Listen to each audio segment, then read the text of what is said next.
매일 말씀 10분 강론, 오늘은 44주간 화요일입니다.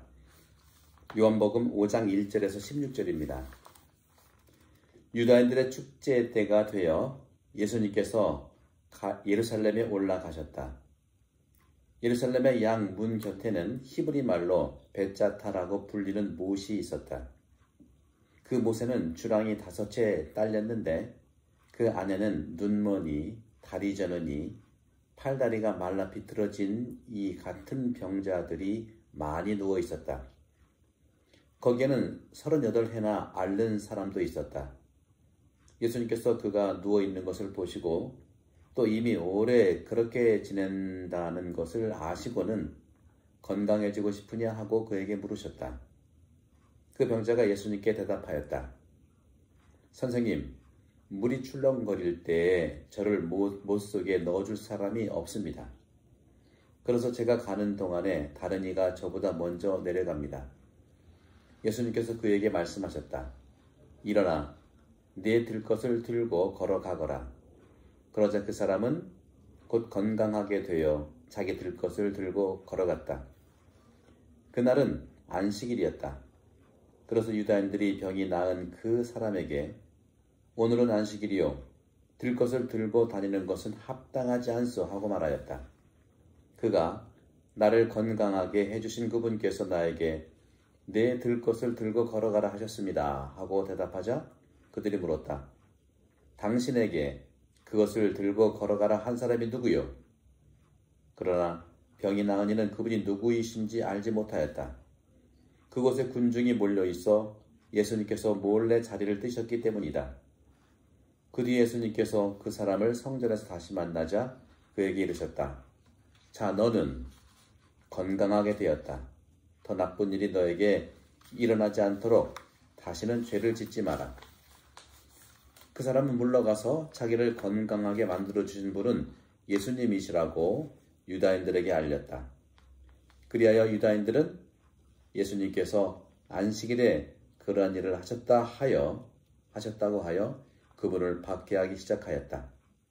주님의 말씀입니다. 그리스도님 찬미합니다. 네, 안식일에 치유를 벌이셨습니다. 벳자타라고 불리는 못이 있었고 그 못에는 주랑이 5채 딸렸는데 그 안에는 눈머니, 다리 저느니, 팔다리가 말라 비틀어진 이 같은 병자들이 많이 누워 있었다고 오늘 복음은 초기에 말합니다. 오늘 복음의 기적에서 종종 얻기 어려운 또는 얻을 수 없는 모순이 발견됩니다. 성한 다리를 가진 사람들에게 안식일법은 모든 불필요한 행동과 동작을 제한하죠. 왜? 안식일은 휴식의 날이고 재창조의 날이기 때문입니다.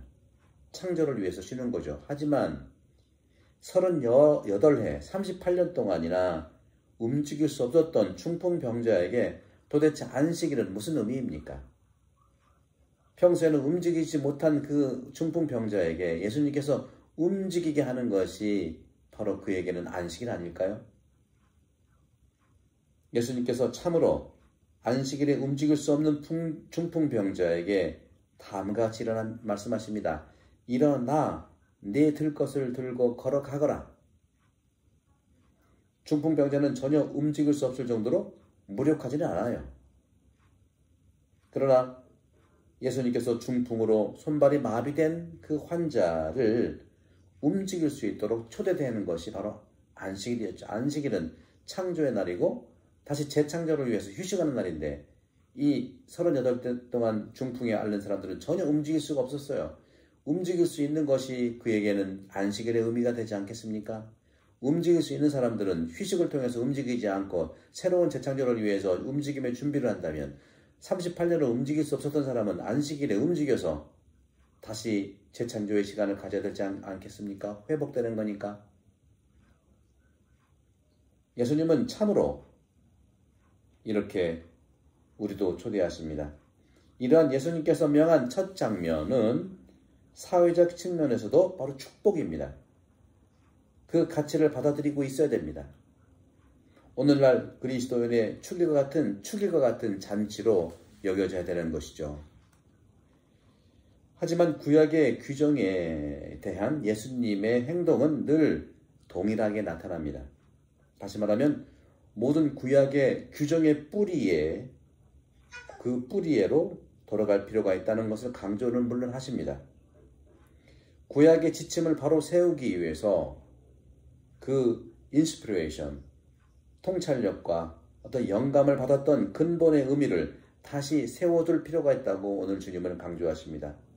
바로 안식일이 무엇인가? 바로 본래의 모습대로 돌아가는 것이고 바로 인간이 휴식을 통해서 새로운 창조의 길로 나가는 길이라는 것이죠.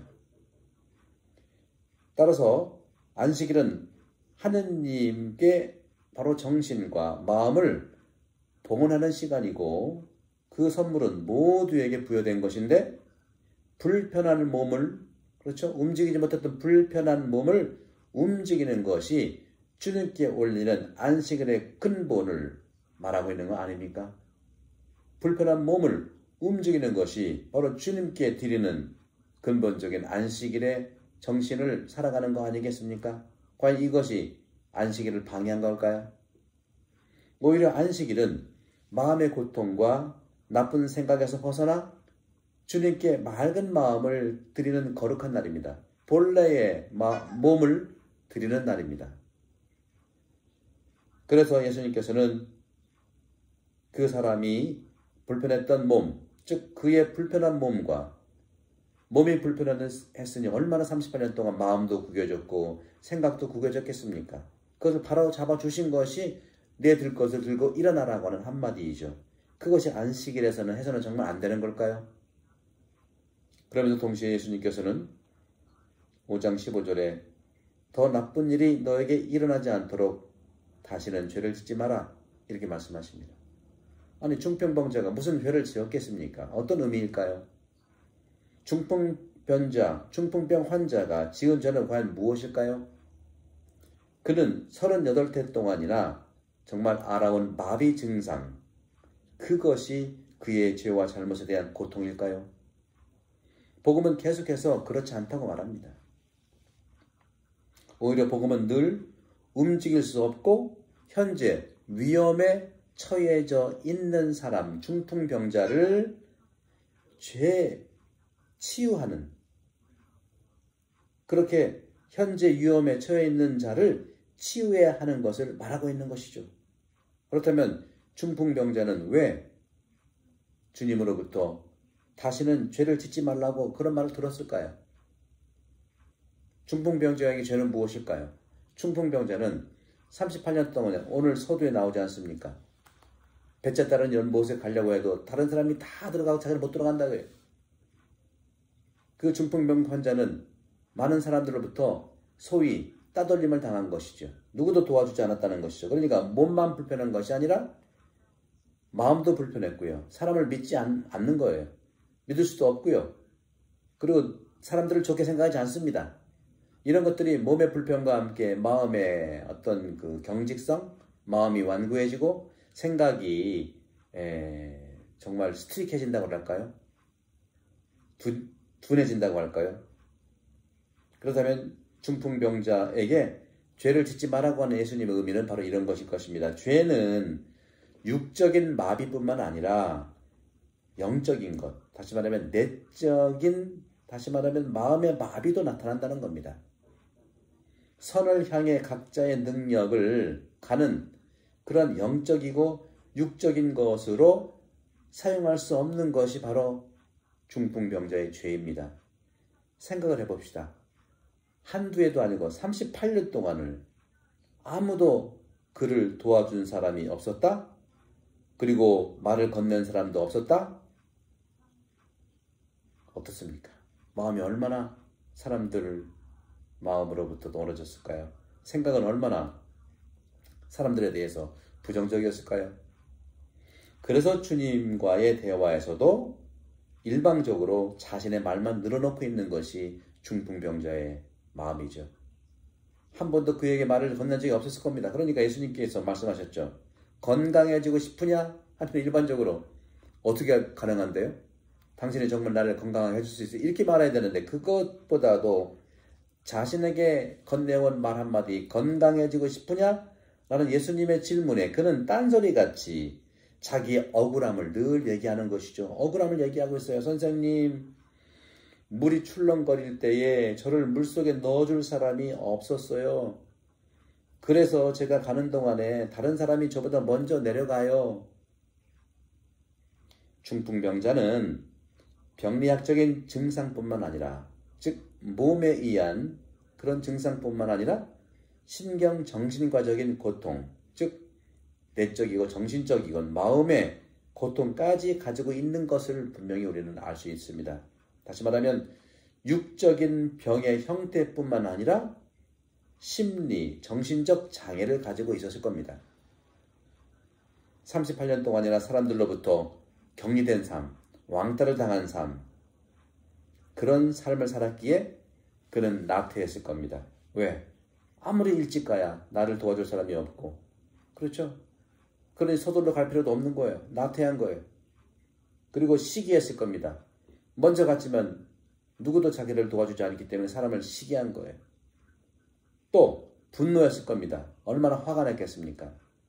누군가는 전혀 그 연못 속에 들어가 도와줄 수 없는 그런 상황을 목격했기 때문에 그렇죠. 그런 점에서 이러한 나태와 시기와 분노로 가득 찬 심리적, 정신적 마비증으로 진행된 것이다. 외적으로는 중풍병이지만 내적으로도 바로 심리적, 정신적 중풍병이었다. 외적 중풍, 내적 중풍, 토탈한 온전한 중풍병자 환자였지 않겠습니까? 예수님은 이러한 총체적인 비상 상태로부터 너의 자리를 걷어들고 나오라고 그렇게 말씀하십니다. 마비 증세 때문에 작은 고통 속에서도 사람들에게 공격적이거나 미움과 함께 행동한 그의 마비증에서, 마비의 증상에서, 마비의 그런 죄에서 일어나 밖으로 나오라고 말씀하시는 거예요. 오랜 동안 성당에 가지 않는 사람에게 미사참여를 하기란 참 기쁨이면서 동시에 참으로 어려운 고통일 수 있어요. 몇 년 만에 교회 성사를 보기란 빙하를 녹이는 피곤함을 나타내기도 하기 때문입니다.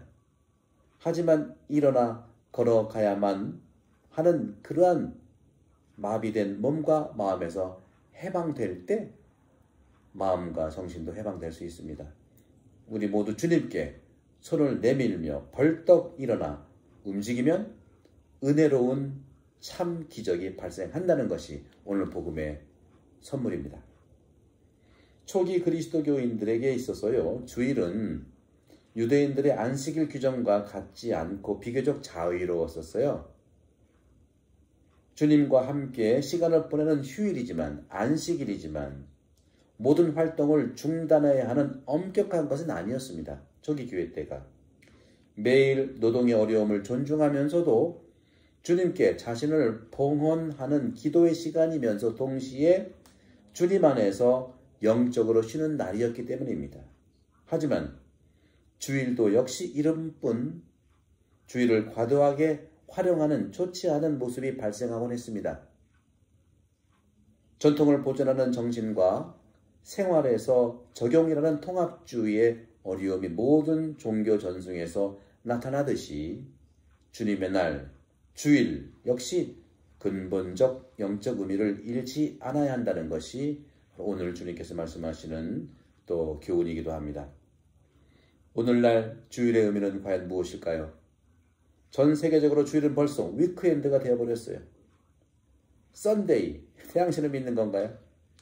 유럽에서는 특히 이태리에서는 주일을 썬데이라고 하지 않고 주님의 날, 부어나 도메니카 그렇게 이야기하고 있고, 오늘날에는 이 주말 휴가계획, 오락, 취미 활동이 주일을 공격하고 있습니다.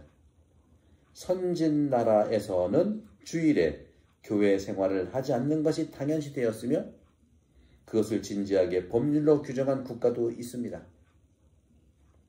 그리스도인들은 성 아우구스티누스께서 말씀하신 것처럼 인간의 마음이 하느님 안에 있지 않는다면 진정한 휴식을 할 수가 없다고 믿어야 한다는 것이죠. 주일, 대축일 이런 모든 것들은 종교적인 의미를 잃지 않고 오히려 그것을 사람들로 하여금 혼동하지 않도록 노력해야 할 것입니다. 쉰다고 하는 것은 단순히 오락을 하는 것이 아니라 바로 주님 안에서 안정감, 주님 안에서 휴식을 취하는 것, 마비됐던 몸을 풀고 또 완고했던 마음을 풀고 정말 경직됐던 생각을 풀어내는 그런 새로운 창조의 시간을 갖게 하는 휴식을, 창조를 위한 휴식의 날이라는 것을 주님께서는 말씀하십니다. 여러분들 안식일의 치유 기적을 이루겠던 모든 것들을 주님께서 우리에게도 주시니까 이 코로나 이 시기에 많은 은혜를 받기를 강복드립니다. 성부와 성령 육신으로 모두를 반복합니다. 감사합니다. 많은 구독을 부탁드립니다. 고맙습니다.